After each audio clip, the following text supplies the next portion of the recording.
اللهم صل على سيدنا محمد وعلى آل سيدنا محمد.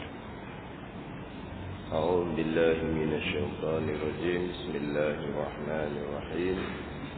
الحمد لله رب العالمين، والصلاة والسلام على سيد المرسلين وعلى آله وصحبه أجمعين.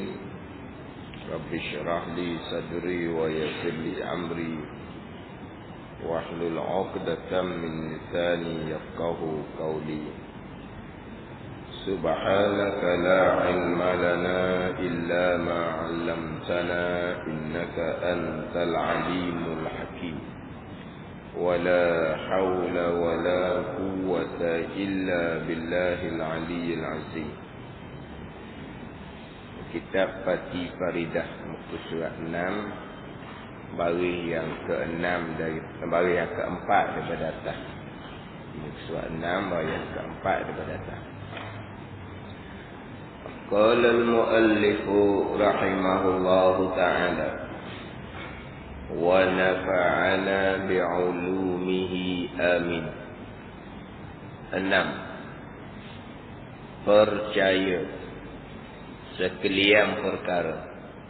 Percaya sekalian perkara, baik dan jahat, kesemuanya, kesemua sekalian perkara daripada Allah Subhanahu wa ta'ala, yakni daripada perbuatan Allah Subhanahu wa ta'ala yang bersifat dengan qudrah, dengan muwafaqah, dengan bersetuju, dengan selaras iradahnya, kehendaknya, kehendak Allah Subhanahu wa ta'ala.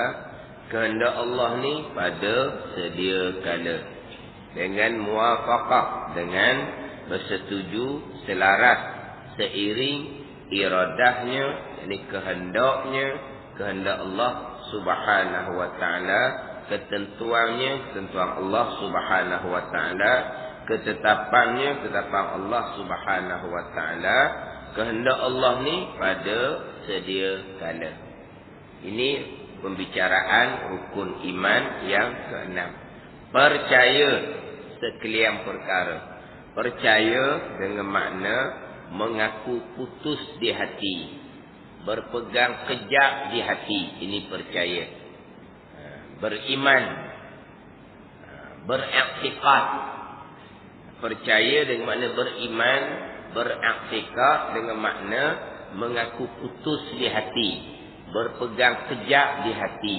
Kemudian di hati kita tu kita merasai, mengingati ataupun meresap, menjiwai ke dalam hati kita, itu bergantung kepada kekuatan dalaman masing-masing. Itu bab lain. Kita berbicara adalah berkaitan dengan beriman, beraktikad, berpegang.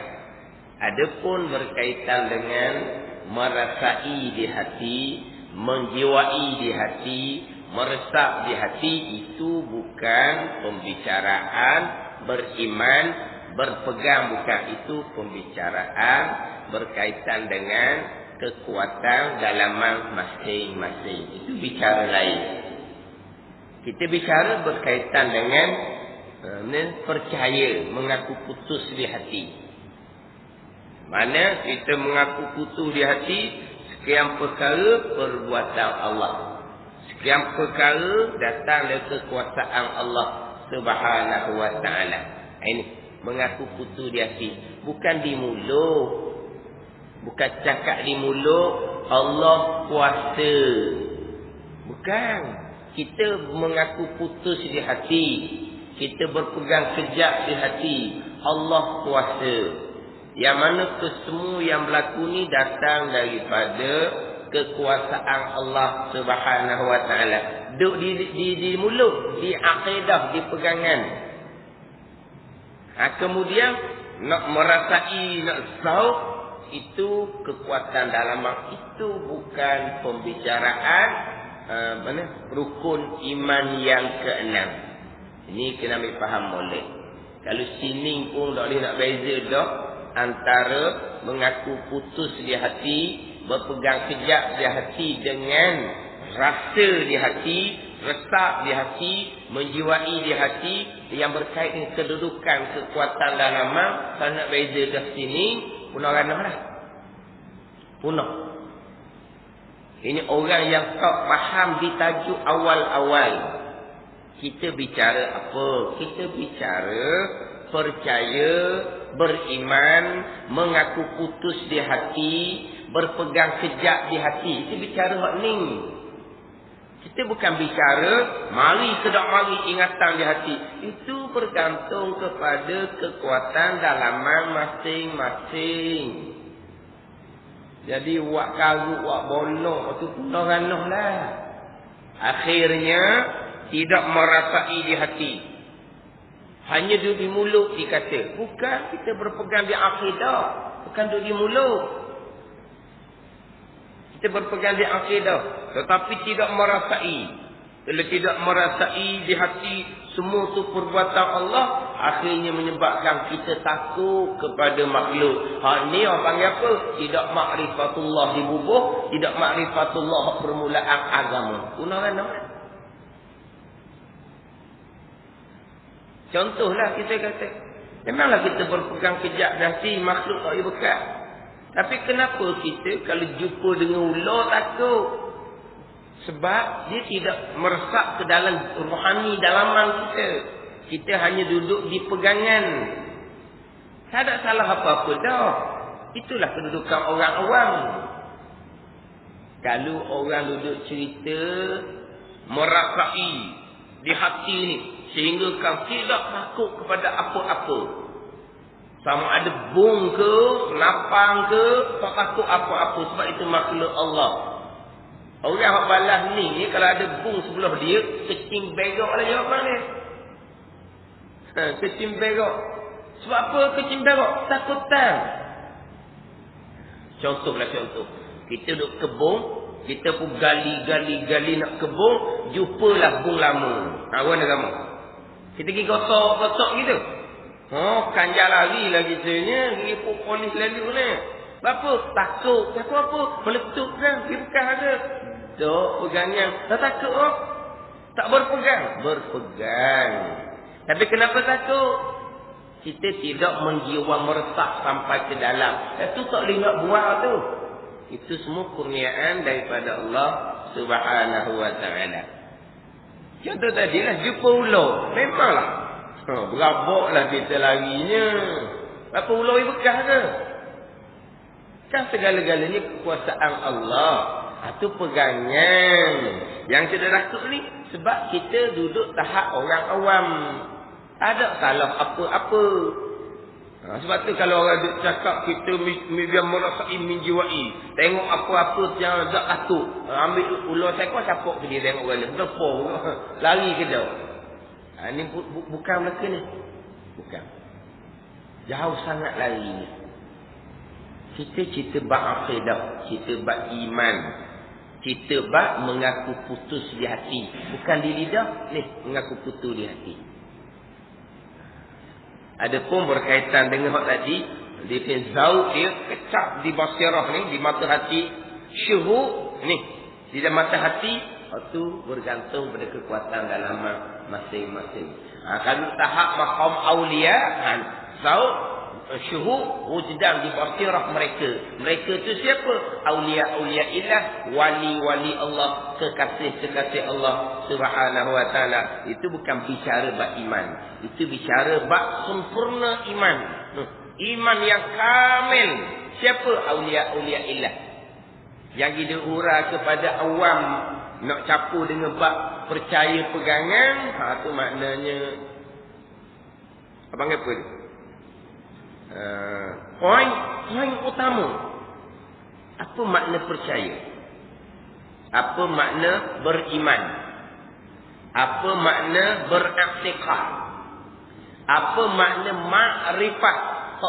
Permulaan agama. Hak tu hak mula-mula nak ngaji bab tauhid ni. Apa makna percaya? Apa makna beriman? Apa makna beraktikad? Apa makna makrifah permulaan agama? Mengaku putus di hati. Itu sahaja. Ini bicara kita. Bukan menjiwai di hati, meresak di hati. Bukan. Kalau percaya, beriman, beraktikad, makrifah. Kok tajuk utama pembicaraan ilmu tauhid ni tak tidak? Bukan. Itu bukan. Bawakan seumpama tu bukan hanya salak, terpesong. Orang bawa seumpama tu haram. Orang belajar guru seumpama tu pun haram. Sebab apa? Tak faham ilmu tauhid. Tak faham ilmu tauhid. Apa makna makrifah permulaan agama? Dia panggil makrifah amah, makrifah permulaan agama. Makrifah khasah, makrifah awliya. Itu pembicaraan lain. Kita cerita berkaitan dengan merasai, menjiwai, meresak. Boleh cerita sahaja. Lepas tu nak masuk semua ke dalam. Lepas tu tak boleh nak buat. Ni kadang-kadang dia nak buat-buat. Akhirnya dia hanya terperasang sahaja. Bukan pun. Orang mengajar pun perasaan macam aku rasa dah. Orang dengar pun perasaan macam aku rasa dah. Tak pun. Tak ada apa-apa yang gelepon orang lain. Sebab apa? Nampak makhluk lah tu. Kalau tidak, kenapa nak marah orang? Marahlah dia kata macam-macam. Dia kata tu keluar daripada perbuatan dia ke? Tidak merasai, tidak menjiwai ke? Apa yang keluar daripada mulut seseorang, sama ada pujian, sama ada makian, semuanya adalah perbuatan Allah. Jadi kenapa nak marah? Alhamdulillah berkena. Orang puji, Alhamdulillah. Orang keji, Alhamdulillah. Tak ada serah apa-apa pun. Sebab apa ni? Hanya Allah. Allah Ta'ala. Ni baru dia sungguh. Tapi kalau jenis peseng buat perasaan ni, hak ni cepat marah kat orang. Tak ada apa berlepas nak marah dah. Sebab apa? Dia kata ke saya macam-macam. Dia boleh kata kat orang ke? Lepas tu keluar mulut dia, Allah buat rasa tu. Tak. Semuanya perbuatan Allah kan. Ni. Hak ni orang jenis lakon-lakon, akhirnya dia hanya terperasang sendiri. Hanya terperasang sendiri pun orang lain. Kita cerita bab percaya, beriman, beraktikad, mengaku putus di hati, itu makrifah permulaan agama. Hak masalah merasai, menjiwai, itu bab lain, itu bukan pembicaraan dalam ilmu tauhid. Tauhid amahnya, tapi hak kita nak mengesakan Allah permulaan agama ni. Tauhid khasah awliya tu cerita lain. Itu bicara lain. Jangan buat bubur nak apa. Kalau jadi macam bubur lambuk tu dia buat makan. Ni bukan dia sapu, dia punah kan. Punah ilmu ahli. Punah syariat agama Allah Subhanahu wa taala. Dibawakan seumpamanya akhirnya dia akan perasaan sendiri. Dia akan perasaan sendiri. Ini orang ngaji kata, saya rasa, dia kata. Orang ngaji sendiri. Dia perasan tu. Kalau cek balik apa yang awak rasa. Mana dibuat-buat, akhirnya dia pun perasan sendiri. Tapi sebenarnya tidak, itu bukan perkara yang boleh dibuat-buat. Itu kurniaan daripada Allah Subhanahu wa taala. Siapa ni? Orang duduk maqam awliya. Cerita bab wali-wali Allah Subhanahu wa taala. Dan kita macam mana? Syariat pun tak lulu lagi Kita wali apa? Syariat pun tak lulu. Jadi percaya, mengaku putus di hati sekalian perkara. Apa sekian perkara? Baik dan jahat. Baik, iman dan ta'ah. Dan jahat, kufur dan maksiat. Jadi sekian perkara, baik dan jahat. Kesemuanya. Kesemua sekian perkara tadi, baik dan jahat. Daripada Allah Subhanahu wa ta'ala. Daripada perbuatan Allah Subhanahu wa ta'ala yang bersifat dengan kudrah. Semuanya qada perbuatan Allah yang bersifat dengan kudrah. Semua yang berlaku. Ni sebut ulang setiap kali dah. Kalau ambil sini sungguh, pegang sungguh, susahlah. Sekalian perkara, kesemuanya. Tidak terkecuali walaupun sebesar zarah. Sama ada di bumi, sama ada di langit, di dunia, di akhirat, kesemuanya perbuatan Allah Subhanahu wa taala yang bersifat dengan kudrah. Perbuatan Allah ni dengan muwafaqah, dengan selaras, seiring iradahnya. Iradah dengan makna kehendaknya, kehendak Allah, ketentuannya, ketentuan Allah, ketetapannya, ketetapan Allah Subhanahu wa taala. Kehendak Allah ni bila? Pada sedia kala, ketentuan, ketetapan azali. Apa yang Tuhan lakukan sekarang muafakat dengan kehendak Allah Subhanahu wa taala pada azali, sedia kala. Maknanya Allah Subhanahu wa taala yang bersifat dengan iradah telah menentukan, telah menetapkan, telah memutuskan, telah menyusun segala-gala perkara pada azali, pada sedia kala. Segala-gala perkara, sekalian perkara, kesemuanya telah ditentukan oleh Allah Subhanahu wa taala. Ini pegangan kita, rukun iman yang ke-6. Ini tajuk rukun iman yang ke-6. Yang timbulnya sekarang, ini kena cuma molek lah. Sebab timbul ni bukan di kalangan orang-orang awam, di kalangan orang-orang yang menyampaikan agama, orang yang ada panggil apa? Panggil orang yang termasuk orang apa? Public figure. Orang-orang yang memang menjadi tumpuan orang lah. Tiba-tiba dalam bab ni salah yang amat nyata. Maka tepatlah sebagaimana dalam kitab Tashilud Du'afa karangan almarhum Su'di Skam, dia mengatakan bahawa yang mana terkadang terpesong pegangan ni di kalangan mereka-mereka yang tidak disangka-sangka. Tak disangka-sangka dia terpesong. Kenapa tidak disangka-sangka? Sebab dikenali di kalangan orang-orang yang berilmu agama. Tiba-tiba terpesong dalam bab pegangan. Ini dah kita Tashilud Du'afa. Yang mana terpesong pegangan ni terkadang keluar daripada mereka yang tidak disangka-sangka. Saya biasa dengar dalam 2-3 rakaman daripada orang-orang berkenaan, orang lain-lain. Tapi bawakannya sama. Lebih kurang sama. Berkaitan dengan soalan ketentuan Allah Subhanahu wa taala dan pilihan kita. Ketentuan Allah, kehendak Allah, dan pilihan kita, kehendak kita.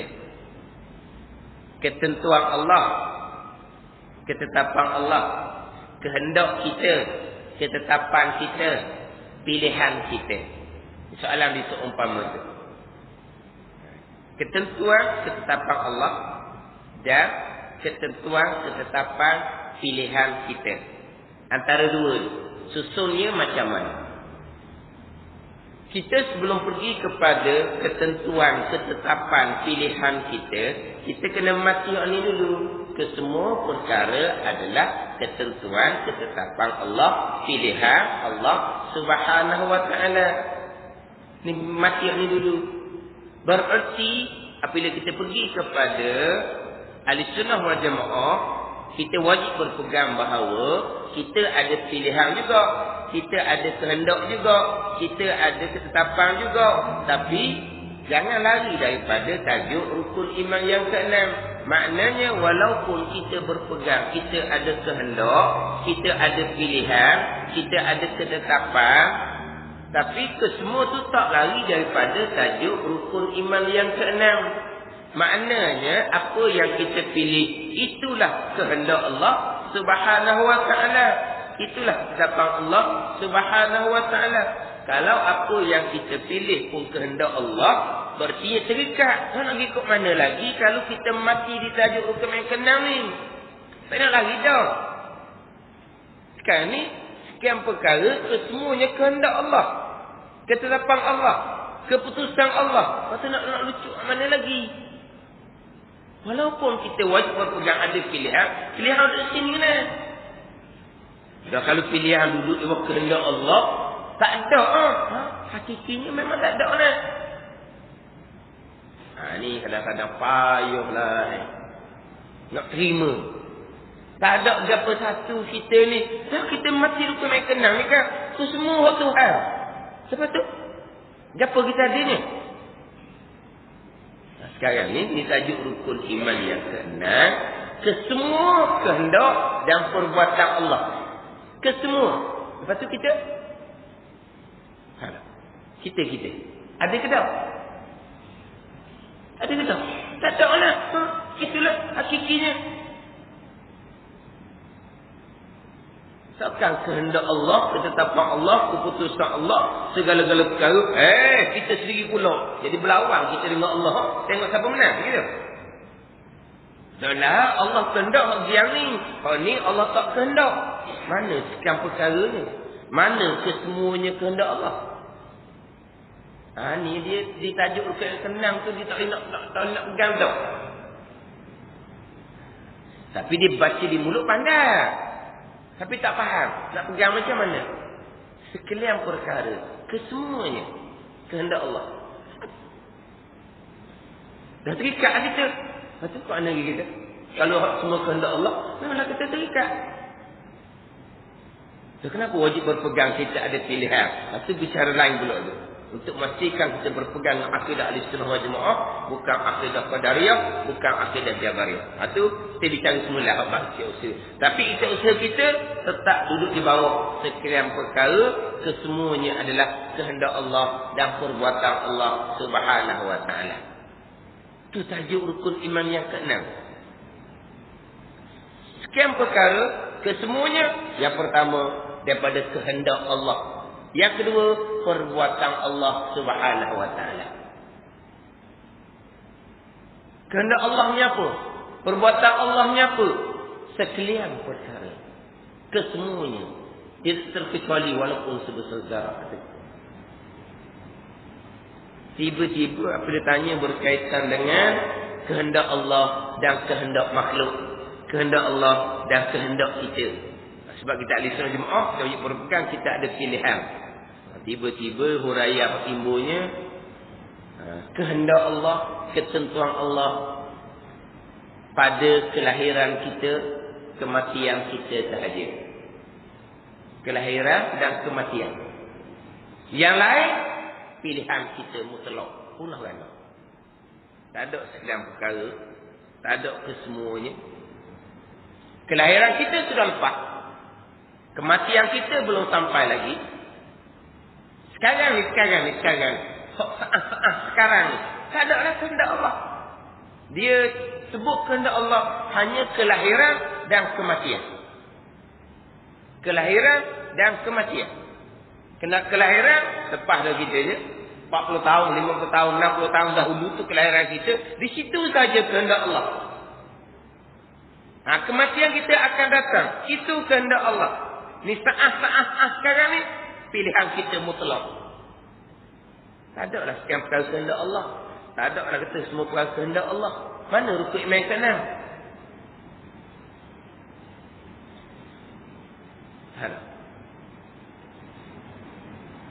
Memanglah kelahiran dan kematian tidak disandarkan kepada kehendak kita. Betul. Hak saat sekarang ni disandar pada kehendak kita. Disandar pada pilihan kita. Maka kita akan bertanggungjawab. Baik bala baik akhirat, buruk bala buruk di akhirat. Hak berlaku sekarang ni disandar kepada kehendak dan pilihan kita.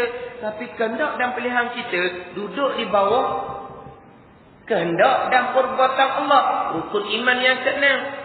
Sebab kehendak dan perbuatan Allah sekalian perkara, kesemuanya termasuklah hak zahirnya pilihan kita, kehendak kita pun duduk di bawah qadar dan qada Allah Subhanahu wa taala. Di situ. Tiba-tiba saat-saat berlaku sekarang ni kehendak pilihan kita mutlak. Allah hanya mengetahui, Allah tidak menetapkan, Allah tidak menentukan, Allah tidak memutuskan. Maka bukan sekian perkara. Mana kehendak Allahnya? Kelahiran kita bila masa? Memang tak ada pilihan kita tu.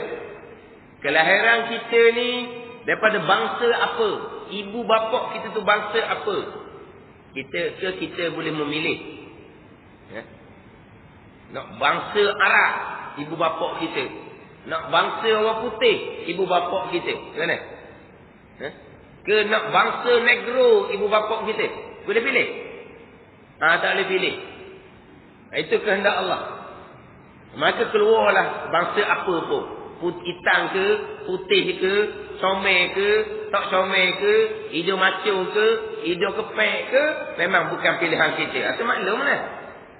Kemudian kita ni dilahirkan sama ada lelaki ataupun perempuan. Tidak, bukan pilihan kita. Betul? Satu laginya, kematian kita tu bila? Bukan pilihan kita. Adapun yang lain tu, pilihan mutlak kitanya pula dah. Allah tidak menentukan, Allah tidak menetapkan, Allah tidak memutuskan. Allah hanya mengetahui sahaja yang berlaku selepas kelahiran, sebelum kematian. Jadi kehendak Allah, kelahiran dan kematian sahaja. Mana sekian perkara, semua perkara datang daripada kehendak dan perbuatan Allah. Ini orang agama ni.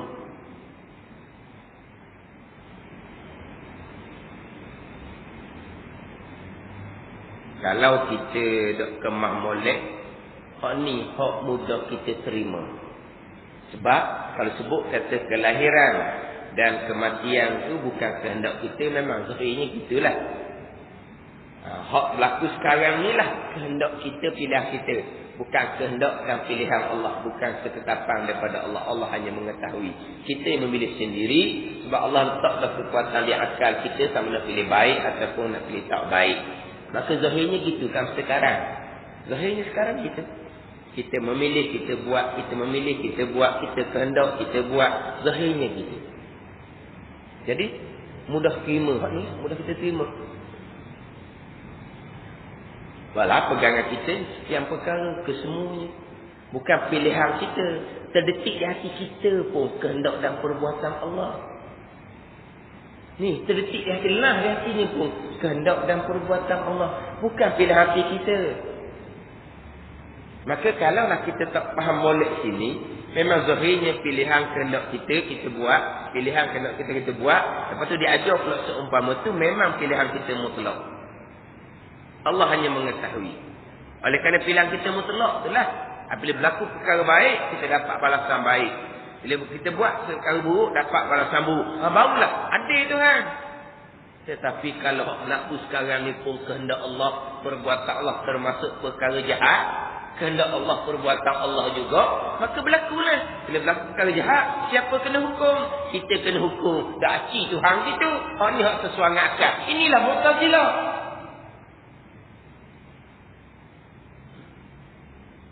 Ini masalah.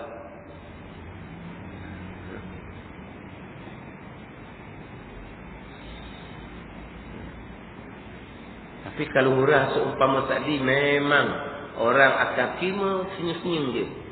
Tapi kalau kita balik pada hak akidah di Sunnah Jemaah ni, payah sungguh.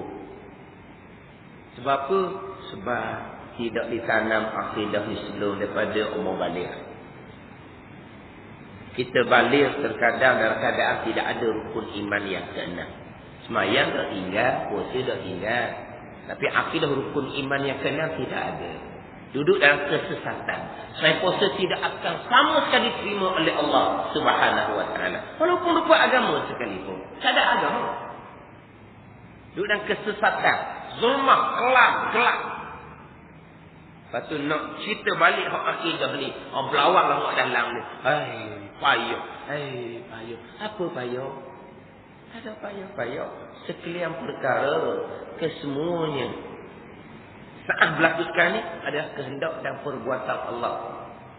Itu je pegangan kita. Dah kita memilih, itulah perbuatan Allah. Itu perbuatan Allah. Semua perkara mudah je. Tapi zahirnya kita pilih, kita buat. Tapi hakiki sebenar-benar kan? Okey, maka ini pegangan kita. Dah, kat tu je.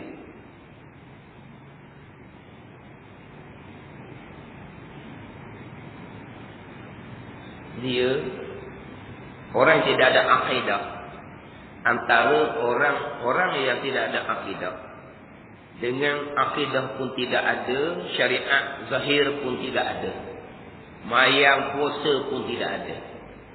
Dengan orang yang tidak ada akidah tetapi rajin sembahyang puasa, lebih zulmat, lebih kelam orang yang sembahyang puasa tanpa ada akidah daripada orang yang tidak ada sembahyang puasa dalam keadaan tanpa ada akidah.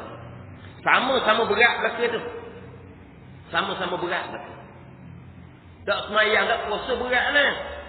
Hak ni sembahyang puasa, hak sembahyang puasa tanpa akidah lebih berat daripada orang tak sembahyang puasa tanpa akidah. Di sembahyang apa? Sembah Allah. Macam mana akidah? Tidak ada. Main orang panggil. Puasa apa? Kerana menurut perintah Allah. Tanpa akidah, tanpa mengenal Allah, main dipanggil. Hak tu lebih berat daripada orang sembahyang puasa lagi. Orang yang sembahyang puasa ni berat. Akidah tak ada lagi berat.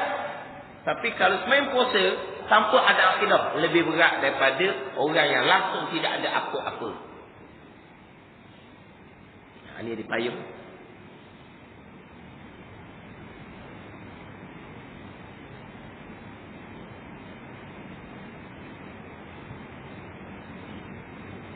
Jadi benda mudah jadi payung. Tak tahulah. Saya ajar ni kaedah payung tu warna tak tahulah. Tak kena cara penyampaian tu waktu kelemahan diri dah jadi tu. Tak tidak. Macam mana nak ajar? Cuma ajar sekian perkara je. Kesemua kehendak dan perbuatan. Tapi cerita. Kita ada pilihan dan perbuatan. Ahli-Sunnah wal Jamaah. Kita wajib berpegang. Ada pilihan, ada perbuatan. Tapi jangan duk lari daripada tajuk kemat kenang ni. Kalau tidak berpegang, ada pilihan dan perbuatan, itu Jabariyah. Kalau berpegang, ada pilihan dan perbuatan, lari daripada tajuk rukun iman yang keenam, dia jadi Qadariyah. Dia berpegang sekian perkara, kesemuanya perbuatan Allah. Dan dia tidak berpegang ada pilihan dan perbuatan, itulah Jabariyah. Tiba-tiba dia berpegang, dia ada pilihan dan perbuatan. Tapi pilihan dan perbuatan tak lari daripada kehendak dan perbuatan Allah. Itu jadi Qadariyah. Kita Ahli-Sunnah wal Jamaah, kita berpegang ada pilihan, ada perbuatan. Tapi pilihan dan perbuatan hanya pada zahir sahaja. Memang kita wajib berpegang ada pilihan dan perbuatan. Tapi pilihan dan perbuatan yang duduk di bawah tajuk rukun iman yang kena. Itu sahaja. Itu pegangan kita. Kat tu je. Kalau berlaku harian, kita sekarang pilih buat. Lepas kita pilih, kita buat. Lepas kita pilih, kita buat. Zahirnya. Maka di hatinya tak ada Allah. Kita lah kita pilih, kita buat. Kita pilih, kita buat. Di hati kita diingatan. Itu hati orang awam. Tak ada salah apa-apa pun. Kita pilih, mari nak mengaji. Kita buat. Kita mari mengaji. Lepas habis kelas kita pilihnya nak pergi tempat jamu. Kita buat, kita pergi tempat jamu. Siapa pilih, siapa buat. Kita pilih dan kita buat. Zahirnya gitu. Ingatan di hati kitanya hanya ingat zahir je. Hak kehendak dan perbuatan Allah ni ghaib, kita dah ingat tu. Tak ada salah orang awam. Jadi pegangan kitanya, ni lah ni. Memang kenal ni pegangan kita. Tapi diingatkan hatinya, ingat zahir tu kan. Tak berlaku sekarang ni kan. Zahir kita buat, kita pilih. Kita buat, kita pilih. Jadi, cakapan di mulut pun kita belaka. Ingatan di hati pun kita belaka. Tak ada apa-apa. Tapi, pegangan. Ni memang kenal ni pegangan kita. Itu je. Sekat tu sahaja. Faham, pegang. Kita faham, kita pegang. Kita ada pilihan dalam perbuatan. Sudah. Tapi pilihan dalam perbuatan, di sini. Di bawah. Pilihan, kehendak, tentuan dan perbuatan Allah Subhanahu wa taala. Tak ada payah-payah ni.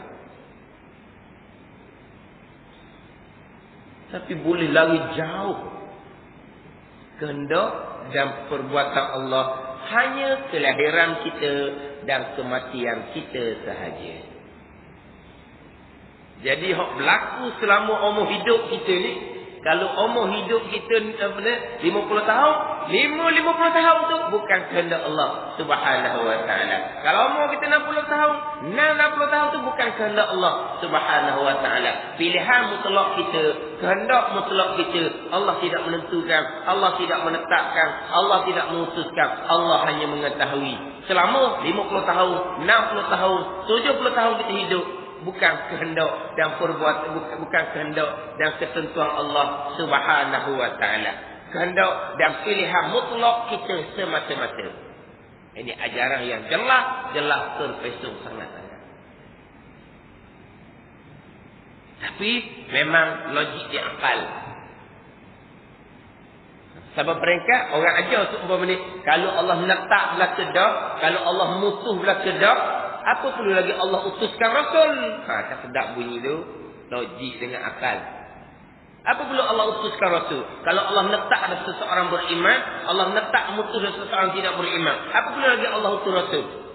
Jadi Allah utus Rasul kerana Allah tak letak, tak mutus lagi seseorang itu beriman ataupun tidak beriman. Maka Allah pun utuskan Rasul. Dan Allah tahu siapa yang akan beriman dengan Rasul.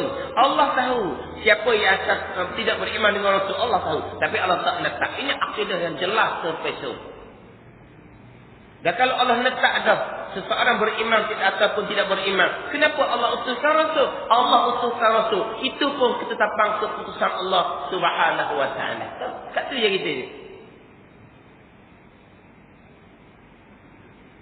Beriman tidak beriman seseorang, ketetapan Allah Subhanahu wa taala. Dan kenapa Allah utus Rasul? Allah utus Rasul pun ketetapan Allah Subhanahu wa taala juga. Sehingga tak ada kerjaan Tuhan. Tapi kalau kita mikir ke akal, cuma sabar lah. Kalau Allah letak dah beriman ke tidak beriman ke seseorang, apa pula lagi Allah tugaskan Rasul menyampaikan agama.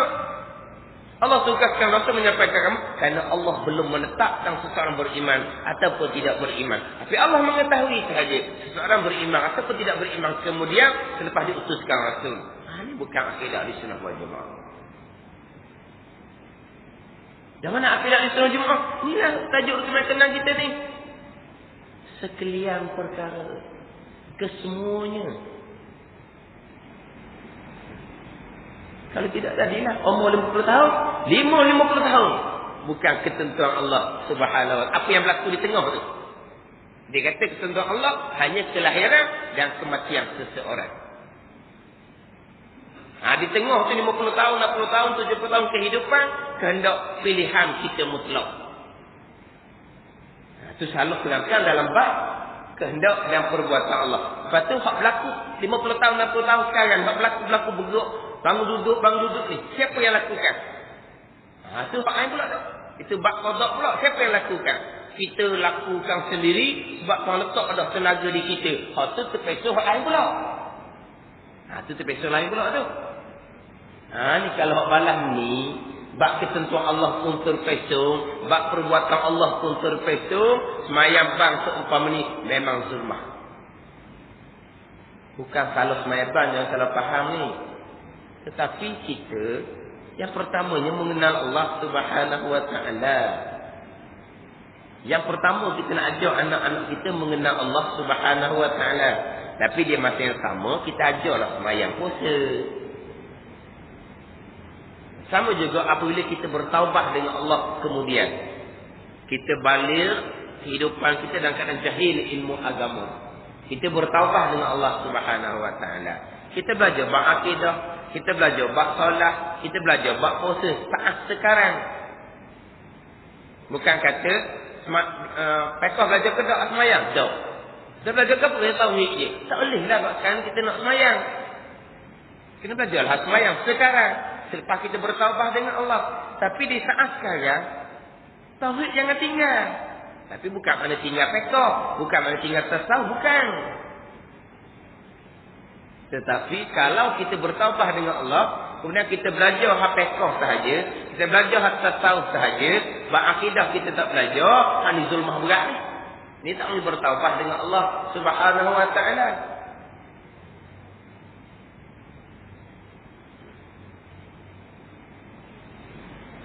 Kadang-kadang dengar tu orang beri rakaman-rakaman seumpama tu memang kejutlah.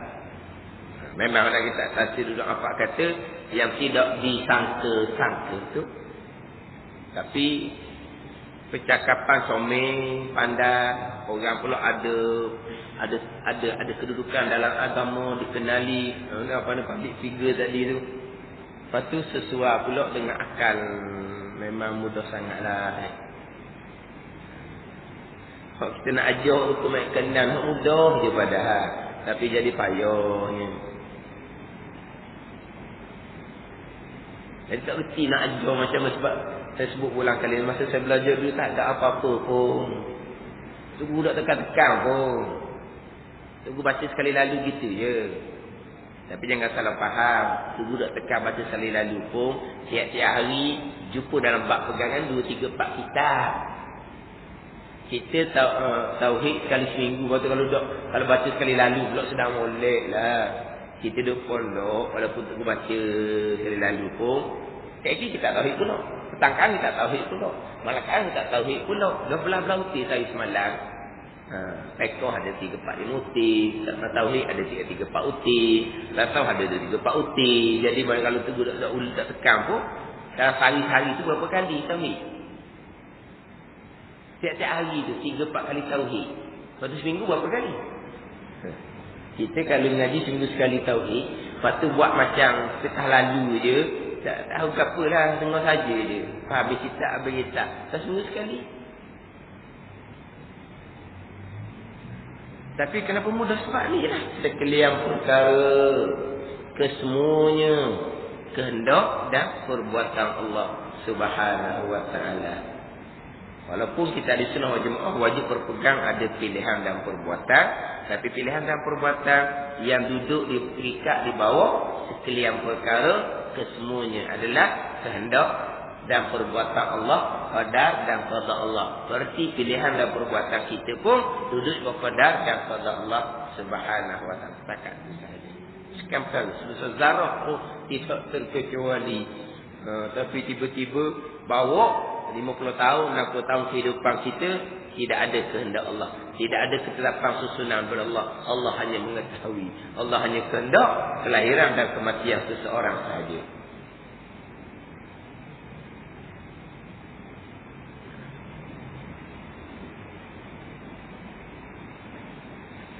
Kira-kira kita ni bab kehendak, bab ketentuan, bab ketetapan kira-kira kita sesat dah. Kita nak masuk bab qada perbuatan Allah. Masuk qada perbuatan Allah ni atas nama tajuk je, tapi cerita bab kehendak kita dah perbuatan Allah. Cerita bab kehendak Allah kita dah perbuatan Allah. Itu secara sambil-sambil. Ni kita nak masuk kepada perbuatan Allah secara khusus. Lepas tu nak pergi pada ikhtiar dan usaha kita pula. Tapi kita dah sebut cerita sama dah.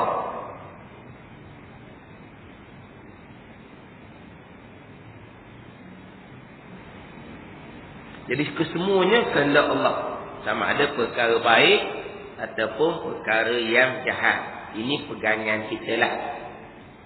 Percakapan kita yang baik daripada Allah, yang tak baik datang daripada kelemahan, kesalahan, kejahatan diri kita sendiri. Kemudian kehendak Allah yang bersifat dengan iradah. Allah kehendak segala-gala perkara selaras dengan ilmu Allah Subhanahu wa ta'ala. Jadi apabila kehendak Allah selaras dengan ilmu Allah mengetahui segala-gala perkara yang mungkinat kaya harus. Ilmu Allah mengetahui segala-gala kaya mungkinat kaya harus. Iradah Allah pun menentukan segala-gala perkara mungkinat kaya harus. Apabila ilmu Allah mengetahui segala-gala tadi pada sedia kala, iradah Allah pun menentukan pada sedia kala. Jadi ilmu Allah mengetahui segala-gala perkara pada azal, iradah Allah menentukan segala-gala perkara pada azal. Itu ya. Mati molek itu. Ilmu Allah mengetahui segala-gala, segala-gala yang halus ini perkara mungkinatlah kaya harus. Perkara hak wajib atau mustahil ilmu mengetahui, tapi iradah tidak kehendak. Itu cara detail lah pula tu, kita cerita rekah aja. Ilmu mengetahui segala-gala perkara pada azal, Iradah menentukan segala-gala perkara pada azal. Sebab iradah Allah, kehendak Allah selaras dengan ilmu Allah Subhanahu wa taala. Segala-gala telah dikehendaki oleh Allah Subhanahu wa taala. Jadi tidak ada yang tergantung. Tidak ada yang berubah, tidak ada. Kalau ada yang tergantung, kalau ada kehendak yang tergantung, maknanya Allah belum memutuskan segala-gala. Allah hanya memutuskan, menetapkan sebahagian. Macam kita. Kita ada perkara yang kita sudah buat keputusan. Muktamad. Ada perkara yang kita gantung dahulu. Tengoklah macam mana. Ada dua pelang. Pelang A, pelang B. Kan gitu. Ini hak pilihan kita. Kehendak kita zahir tu lah. Ada yang kita buat bersama muktamad.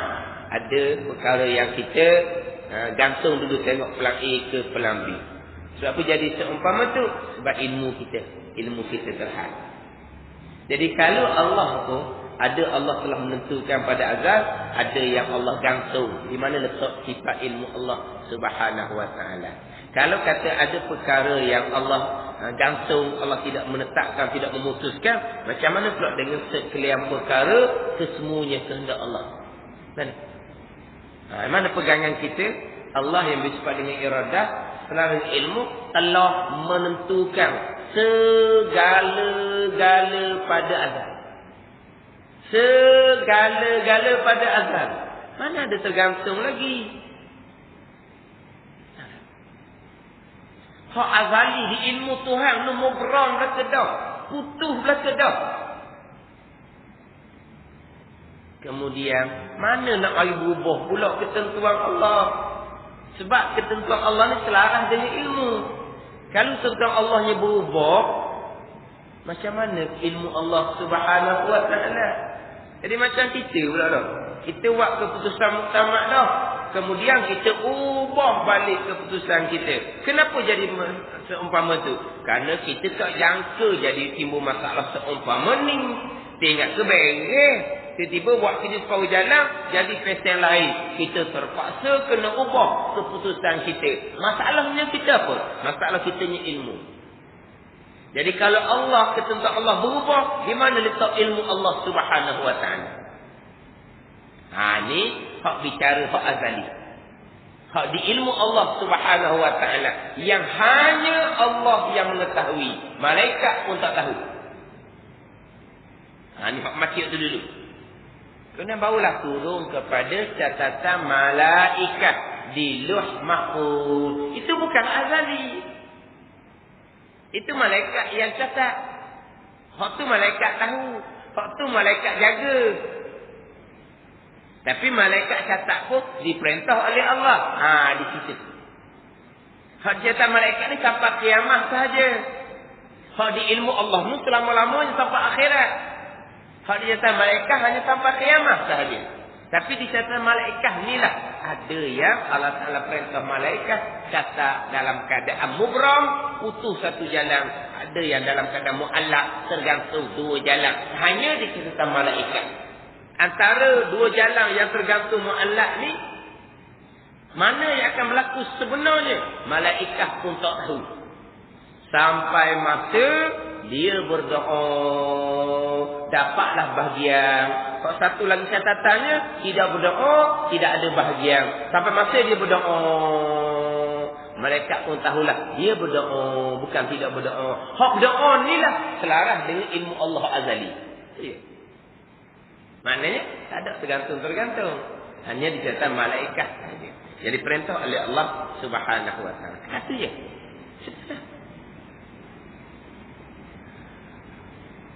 Kita bicara hak azali, hak diiradat ilmu Allah azali. Hak catatan malaikat di rumah pun kita cerita semula lah. Hak tu pun kita wajib beriman juga. Hak catatan malaikat di Lauh Mahfuz, kita wajib beriman juga. Hak Allah Ta'ala berfirman, yamhullahu ma yasha wa yusbit wa indahu umul kitab. Memadam oleh Allah Ta'ala akan barang yang Allah kehendak dan menetap Allah Taala akan barang yang Allah kehendak, dan insya-Allah ada umur kita ini Lauh Mahfuz. Mana Allah padang, Allah letak di Lauh Mahfuz, di ilmu Tuhan, Tuhan letak dah. Ma yubaddalul qawlu ladayya wa ma ana bizallamin lil 'abid. Ma yubaddalul qawlu ladayya, Tuhan kata. Tidak diubah akan keputusan di sisi aku, Tuhan kata. Tak ubah dah keputusan Allah Taala ni. Hak di ilmu tu, hak azali tu. Hak Allah padam, Allah letak, hak tu dah di Lauh Mahfuz. Ni kena tak molek lah pula. Tiba-tiba pergi kepada catatan di Lauh Mahfuz yang mu'allaq, dinaik kepada hak ilmu Tuhan. Mana rukun yang kena? Segala-gala, sekalian perkara, kesemuanya, ketetapan Allah Subhanahu wa Ta'ala yang bersifat dengan iradah, selaras dengan sifat ilmu Allah Subhanahu wa Ta'ala. Sebab itulah kita nak kemas di rukun iman yang ke-6 ni, kena kemas molek ketika ngaji sifat 20, pembicaraan, qudrah, iradah dan ilmu. Kalau kemas molek qudrah, iradah, ilmu, kemaslah rukun iman yang ke-6. Qudrah, iradah dan ilmu. Jangan duk baca itu saja, bukan.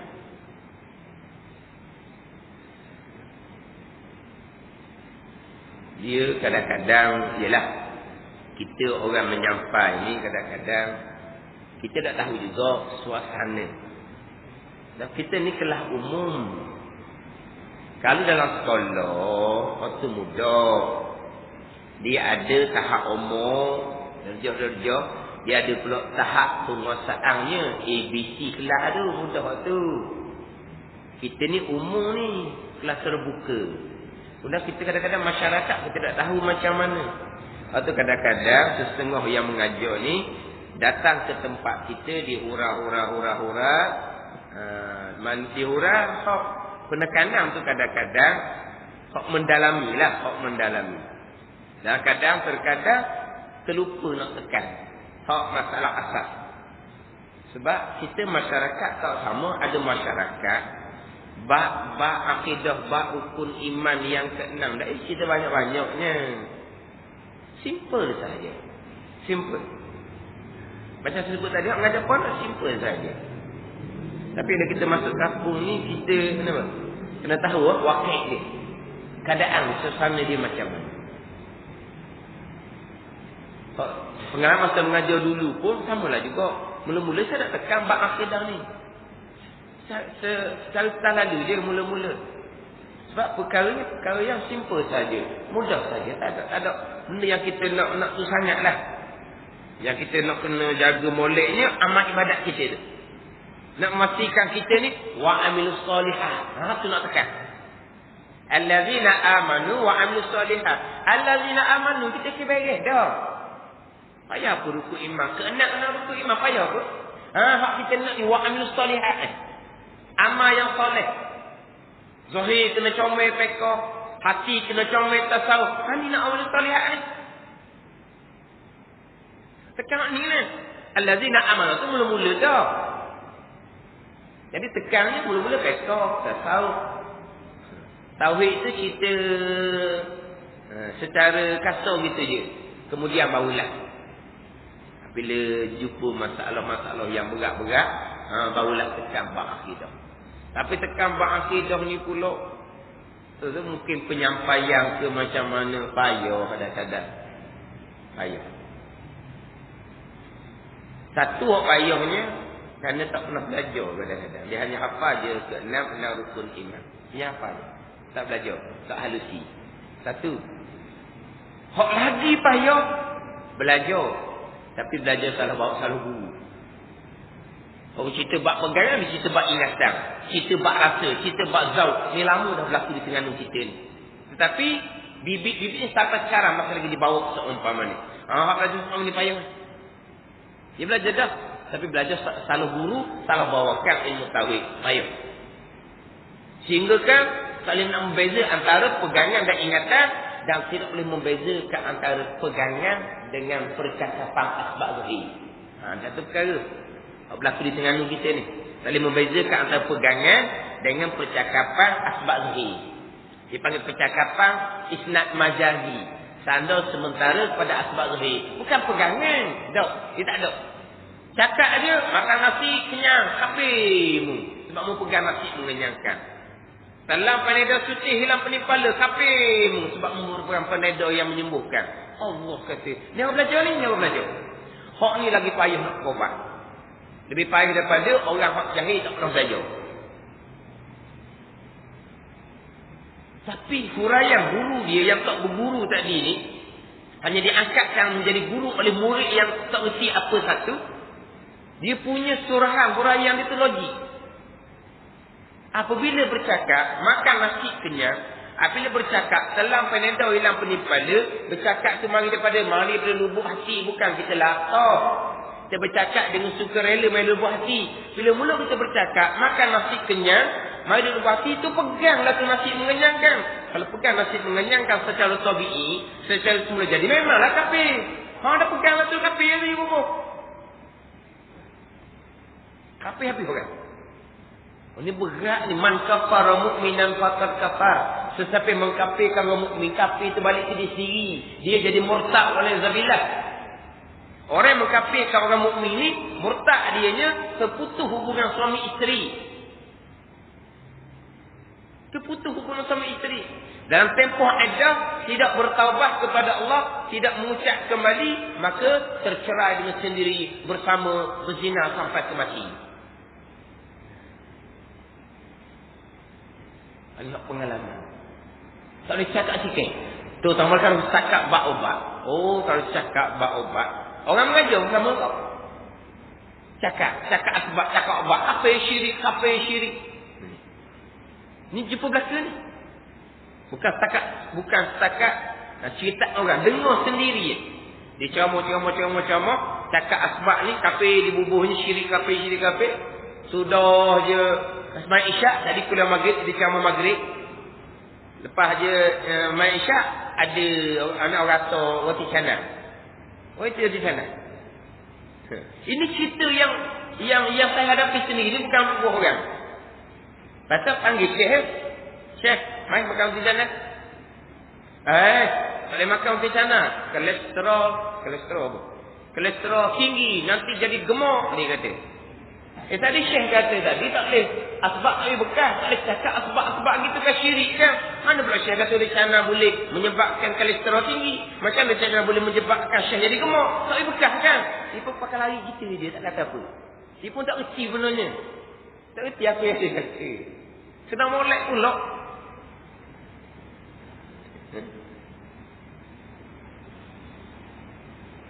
Jadi tak boleh nak beza antara pegangan dengan percakapan. Cakapan mesej. Api panas, kipas sejuk. Itu cakapan kita ni. Cakapan asbab. Kereta sedap, kereta mewah, bawa pun boleh laju. Kereta ni minyak kuat, minyak jimat, begitu gini. Semua tak boleh bekas belaka tu. Minyak kuat, minyak jimat tu Allah buat belaka, bukan kereta tu. Kan? Kalau kereta ni, kereta ni minyak dia jimat sungguh. Kalau kereta ni Allah kuat dia bahan minyak. Apa? Kereta ni bekas ke? Tak patut kuat minyak, jimat minyak. Allah belaka buat. Atau bagi cakapan asbab, tak ada salah apa-apa. Tapi tak boleh nak beza antara pegangan dengan percakapan asbab. Tadi antara pegangan dengan ingatan di hati. Ini hak berlaku. Jadi nak betul balik ni memang lebih payah daripada orang yang tak ada asal. Jadi hak bab ketentuan segala-gala, ketentuan azali, kehendak Allah yang bersifat dengan iradah, telah dengan ilmu, sama ada baik ataupun jahat, kesemuanya datang daripada kehendak Allah Subhanahu wa taala. Jadi qada perbuatan Allah mengurupkan pula. Faham mengurupkan bila Nabi kita ni. Berapa minggu dah kita ni sebenarnya? Tak banyak minggu dah. Tak apalah. Kalau kemas dah tu. Faham ni biar boleh cerita benda ni. Bukan hanya untuk pegangan sendiri. Dah sebut berulang oleh kita kena cerita. Ni cuti. Ada dah nak cuti dah balik dah. Dah cerita dah buat pegangan. Tu dah nak cerita. Dia main ngecung je. Main ngecung je tau. Tak layan ceritanya. Dia duduk dalam bilik duduk main telefon je. Tak ada tu nak cakap patah tak layan. Dia masuk bilik dia main telefon. Daerah dah tau. Kata kalau dalam kereta hok jalan jauh terupu 4-5 jam tu. Tak boleh cakap Allah dia kata. Telefon dia main. Kalau tak main telefon tidur. Gitu ke. Lapas telefon tu sifat. Ni terupu 5 jam 6 jam. Telefon sifat. Tu nak cakap buat akhir tu. Cakap duduk 3 lekok jangan tengok jenera tu. Cakap 3 lekok jenera dah tangan dah budak. Ada payah nak orang nak tu. Sebab tu kita daripada awal-awal lagi. Cerita bab mengenal Allah, mengenal Rasul. Itu permulaan kita nak ajar agama kepada anak cucu kita. Jadi insya-Allah minggu depanlah kita masuk balik kepada pembicaraan bab qada perbuatan Allah Subhanahu wa taala. Wallahu